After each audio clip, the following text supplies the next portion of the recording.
আপনি বোধহয় এই কেসটার সঙ্গে ইনভলভ। খুব স্বাভাবিক, আমার ছেলে খুন হয়েছে, ইনভলভ তো আমি হবই, সেটাই স্বাভাবিক। আপনি হলে কি করতেন, আপনার ছেলে হলে কি করতেন, আপনি ইনভলভ হতেন না? বাবা, আপনি উত্তেজিত হয়ে যাচ্ছেন। এখনো পর্যন্ত ব্যাপারটা ক্লিয়ার নয় যে আপনার প্রশ্নটা কি। আমার প্রশ্ন, আপনাকে কে অ্যাপয়েন্ট করেছিল এই বংশীর জামিনের জন্য?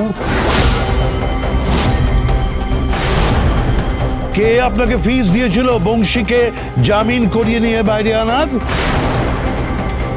কে করেছিল? কে করেছিল? চুপ করে আছেন কেন? চুপ করে আছেন কেন? আপনি বলুন অ্যাডভোকেট চৌধুরী, আপনি বলুন যে কে করেছিল। আপনি কেন বুঝতে পারছেন না যে এটা একটা অনেক বড় ব্যাপার? আপনি শুধু এইটুকু বলুন যে আপনার ক্লায়েন্ট কে আর কে আপনাকে অ্যাপয়েন্ট করেছিল। প্লিজ প্লিজ বলুন আপনি। এক মিনিট। এটা বলতে আমি বাধ্য নই। প্রফেশনাল এথিক্স আমাকে শিখিয়েছে সব কথা সকলের সঙ্গে শেয়ার করতে নেই। তার মানে আপনি বলবেন না? বলতে পারি না আমিও না কারুর কাছে প্রতিজ্ঞাবদ্ধ। কার কাছে প্রতিজ্ঞাবদ্ধ? কে সে? কে আপনাকে বলেছিল বংশীকে জামিন করিয়ে বাইরে আনার জন্য?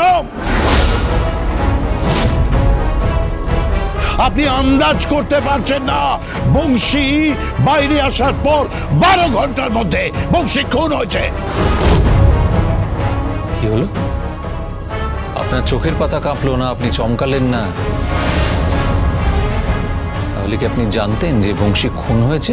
আমি ক্রিমিনাল লয়ার, ব্যাপারটা অ্যাডভোকেট মুখার্জি বুঝতে পারবেন।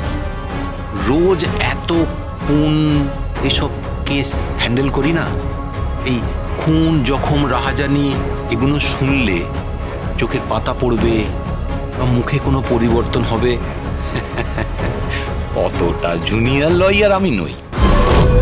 আমারও বহু বছর হয়ে গেছে আদালত চত্বরে, হয়তো অগ্নিজিৎ মুখার্জির মুখোমুখি এখনো হয়নি। হবেন না, মুখোমুখি হবেন না কোর্টে, নইলে আপনার আমি কাছা খুলে দেবো।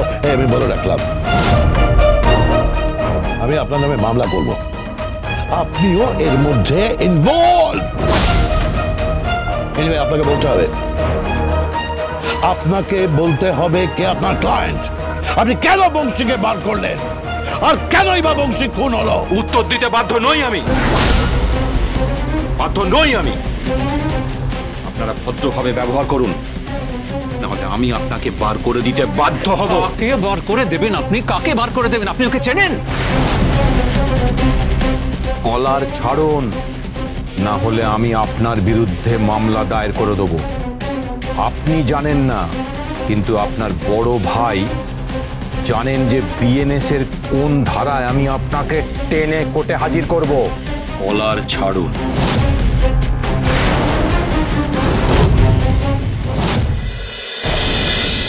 গীতা এলএলবি, সোম থেকে রবি প্রতিদিন বিকেল 5:30টায় স্টার জলসায় ও জিও হটস্টারে।